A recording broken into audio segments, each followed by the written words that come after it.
Hi everyone, welcome back to the cellar at Meier's Creek Brewing Company. We're here today with Billy. My name's Donovan.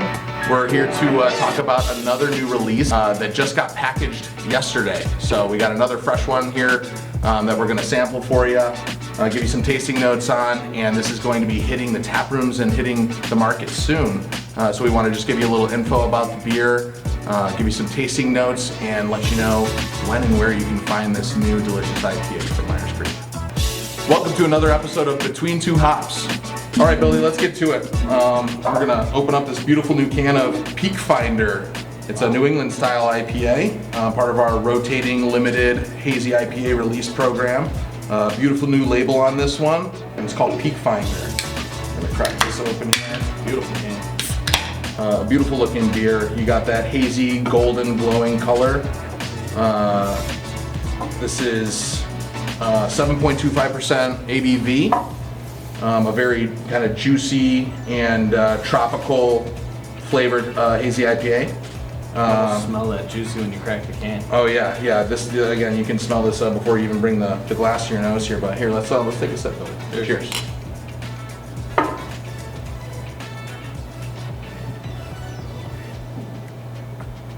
Wow, that's nice.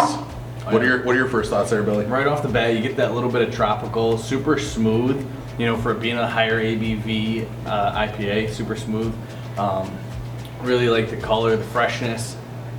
Yeah, this is super fresh. You know, we're tasting it before anyone else, so we get the sneak peek before it hits the market. But yeah, great color, very soft, very fluffy, I like to say. Oh yeah. It's definitely not a light-bodied beer. This is a medium full-bodied beer here that has a fluffy kind of texture to it, and that's from a lot of the grains that we use. A lot of flaked oats and white wheat kind of lend that soft and pillowy mouthfeel. Let's talk a little bit about the hops that we use in this beer, because obviously IPAs and hazy New England IPAs in general, you know, they're known for their juicy kind of tropical characteristics. So we use a blend of 3 different hops in this beer. The first and most notable one, the star of the show, is the Citra hop. If you've been familiar with craft beer and IPAs at all during the last 10-15 years, you know what a Citra hop lends. It's a very intense citrus flavor, some grapefruity, even some lime, lemon notes going on in there. Very popular hop, used in a lot of different hazy IPAs from breweries across the country. So we want to showcase that. You know, you get that nice kind of zesty citrus note.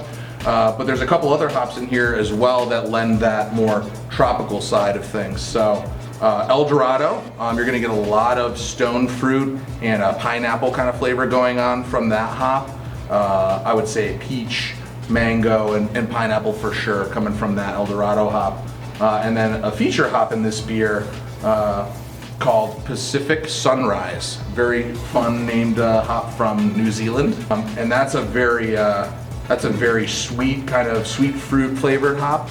You're gonna get those more sweeter citrus fruit notes, like a blood orange or a mandarin or something like that. But then it also has kind of backgrounds of those tropical fruits as well.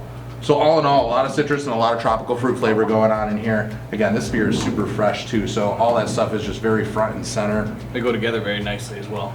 Yeah, yeah, nice. Good blend of hops, a melange, if you will. It is just a perfect. This beer is a perfect playground for those hops.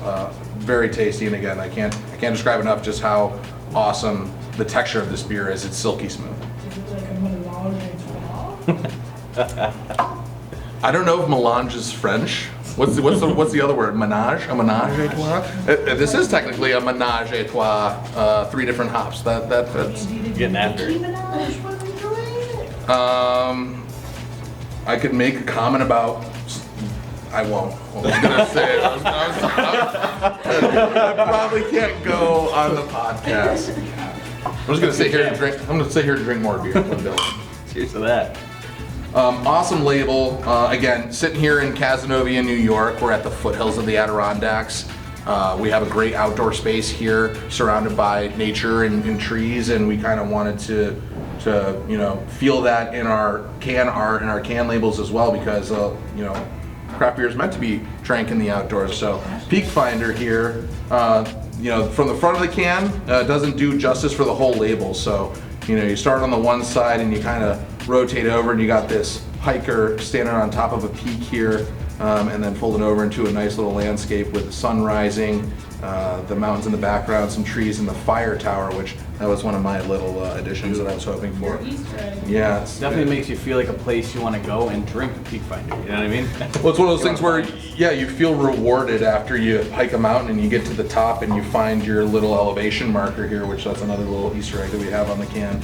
And that's, I feel like that's been a thing. 46ers, you know, the people that like to hike all the high peaks in the Adirondacks, they often reward themselves with a beer at the top. And I think, you know, this beer in name and style is the perfect kind of beer for that. So after they're done with their peak finding and they grab this beer, what do you pair it with? Like, what do you eat with this beer? Yeah, if you're looking to pair this beer with food, I would say, you know, IPAs in general, particularly hazy IPAs, it's a good contrast pairing for grilled meats, savory things, burgers, spicy things as well. You know, whether you're having spicy tacos or something like chili, you know, hazy IPA, that sweet kind of citrusy flavor is a nice contrast pairing with anything kind of savory and umami flavored as well. Billy, what about, like, if you ordered this, what would you order off our menu with it? I would say, like Donovan said, I think a spicy chicken sandwich would be wonderful with this. Have a nice little heat to it, you know, like hearty, and then you get the light, fluffy, you get the citrus from it. I think that'd be an awesome pairing. I'd have two of those. 2 chicken sandwiches or 2 beers? Both. Yes, the answer is yes. We should do up a special. Two beers, 2 sandwiches, 1 low price. So, per person. I always thought too it'd be cool to do like how many, you know, like all these people, how many like sandwiches can you eat in an hour? Like how many Peakfinders could you drink in 1 hour? We're pushing it because we're gonna get those competitors that we're gonna have to drag out of here on a forklift. You know, we're gonna have to get with production and be like, we need help. Oh, God. This was a bad idea. We know first day. This was a bad idea. So are you guys even like outdoorsy people? Yeah, I'm definitely an outdoorsy person myself. You know, I like sipping a beer in a kayak, floating down the river, you know, tossing a line and catching a fish, and every once in a while going for a hike, trying to find a peak. More of the kayak boater guy. Yeah, I'm with you. I did a regatta for a long time, which was basically just a fancy word for going out on the kayak and drinking as you floated down the river. So this is definitely a beer I could see myself doing that with. And like Billy said, maybe cast a line or 2. I'm not a very patient person, so fishing isn't really my game. So I'm gonna need something to distract from my lack of actually catching fish, and drinking a beer while I'm fishing is definitely. Well, I always say when you go out fishing, you know, I like drinking the beers, and then you're going out drinking beers. You know, if you catch a fish, it's great. It's a great bonus. Yeah, exactly. I feel like that's the hunter's mentality. It's more about, you know, having a couple beers and being in solitude and be able to enjoy the outdoors. So even though it's called Peakfinder, you know, any of the you know, expeditions or whatever that you want to do in nature are going to be enhanced by this beer. Is it good enough to take to like a Catalina wine mixer? For sure. I mean, it's not wine, but I'm always here to convert the drinking populace to beer, for sure. And I think this would be a really good example of you know, just how much fun you can have with drinking and brewing and all of the above. So Billy, I think you need to plan a Catalina beer mixer. I like that. How about a Casanova beer mixer? We almost have the same kind of roll off the tongue syllables, but Okay. Casanova beer mixer. Any major mountains in the Adirondacks or locally that you've hiked? Billy? Never done high peak. I've done a lot of fire towers. You know, I like the fire tower on the label. Yep. That's kind of my speed. You know, a little bit less of a crazy hike and getting a nice view. And I think the fire towers are really cool. Yeah, the lower the incline, the better. Right. There's a place in Niagara Falls called Devil's Hole, which is a surprisingly difficult hike. Then again, I haven't been super active recently. Kind of says it all for Yeah, you. you'd think a place called Devil's Hole, it wasn't going to be easy to. You needed a couple of these afterwards. And they probably wouldn't let you bring a Peakfinder on there, though. Let's cheers again, Billy. Let's have another sip of this. Now that it's sat for a little bit, we've kind of you know, aerated and what are the things called that you pour wine in? Was decanted. We've decanted this for a little bit. We're about halfway through. Still a super potent nose. Again, those tropical and citrus fruits are coming through. Are are coming through. The tropical and citrus fruits are coming through nicely. I want to say too, there is like a nice kind of balanced bitterness with this beer, which I think is necessary for hazy IPAs. You know, you can't just be one-dimensional. You got to have that sweet and citrusy and tropical note, which people know these beers for.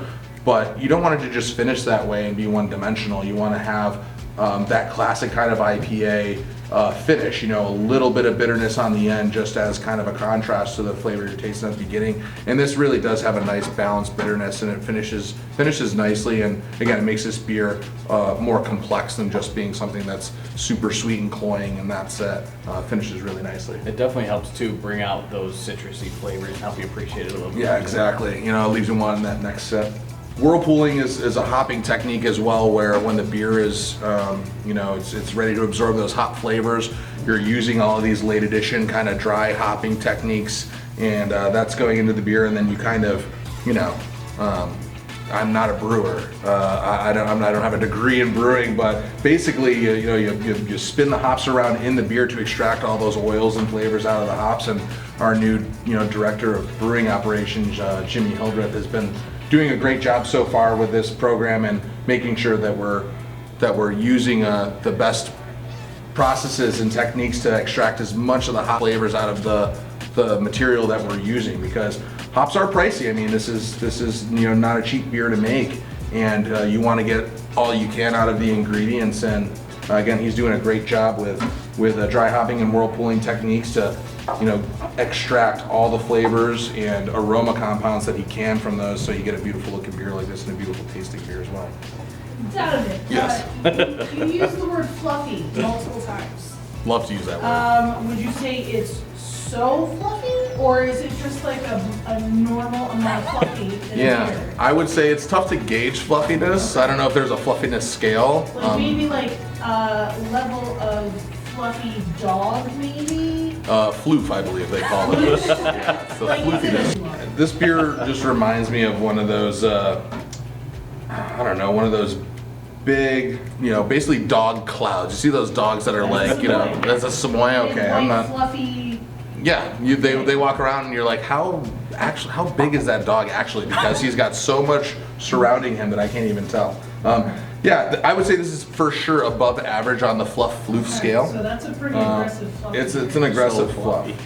So fluffy. Yeah, what's the despicable me? So fluffy. Exactly right. Yeah, I got a lot of friends with golden doodles, and I feel like again that's the perfect amount of like golden retriever energy and the fluffiness you'd get from a poodle. So this beer is very Is it a golden doodle? doodle. It's kind of doodly. I don't know. Doodly. I have a burgundy. Am I Ned Flanders? I sound like Ned Flanders. Noodly, floofs and fluffs. Dog. We're gonna end up with a bunch of dogs and drunks in this basement at some point. I know, just from this conversation. I mean, Got our beer mixer. There we go. Casanova beer mixer with our dog friends as well. It is dog season. Come be part of the floof scale.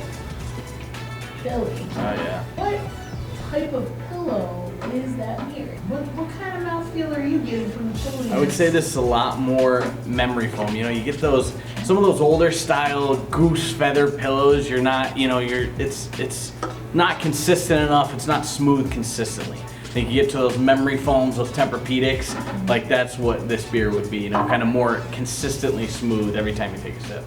Totally agree. This is definitely the most modern of the pillowy Okay. mouth feels.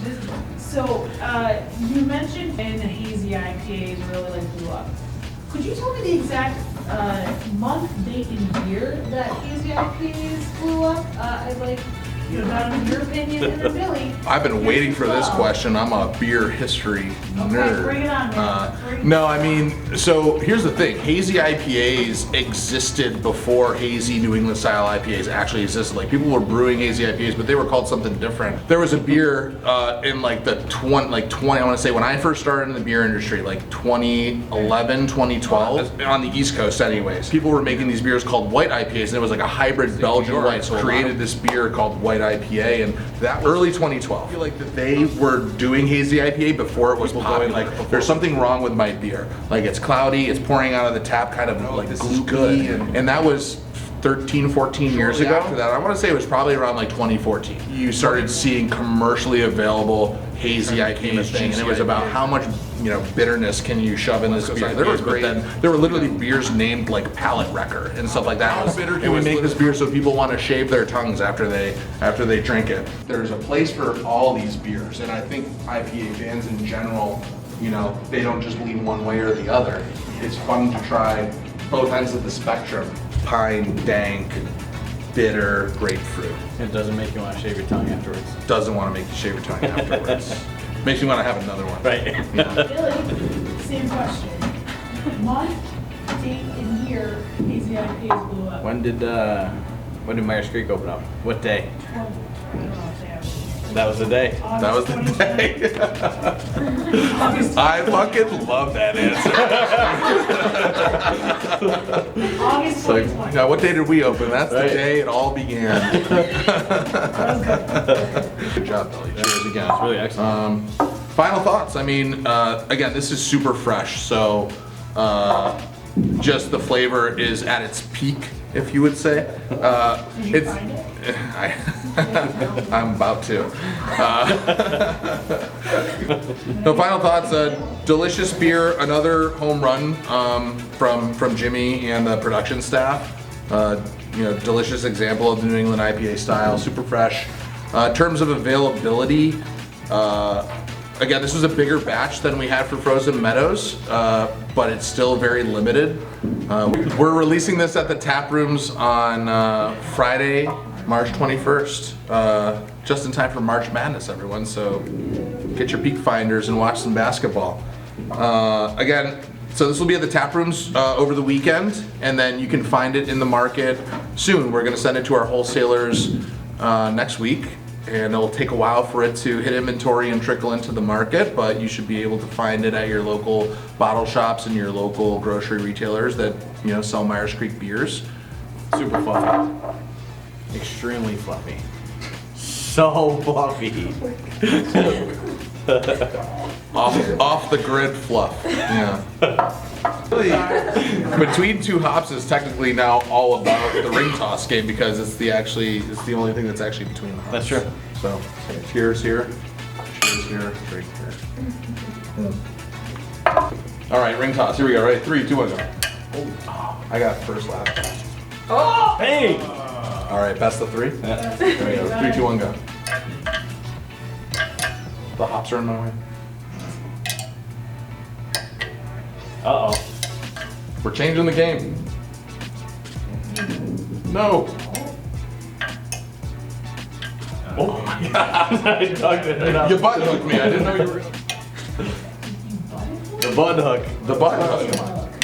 You button hooked me. I didn't know you were gonna button hook me. It's old Adam Sandler thing. Wow, I was way better at this last time. I'm gonna try to get Billy's actually. Ready?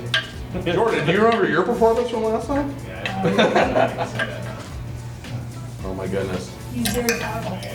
I can hit that directly,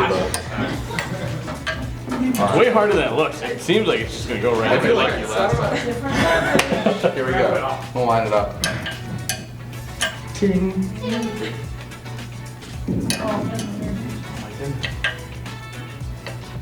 That's not gonna happen. I'm about to have another Peakfinder.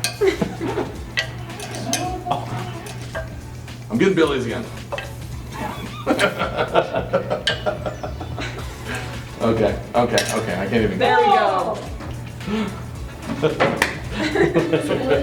Thanks everybody for watching this episode of Between Two Hops with Donovan and myself. Head out to either one of our Meier Creek locations to try this new Peakfinder, and we'll see you soon.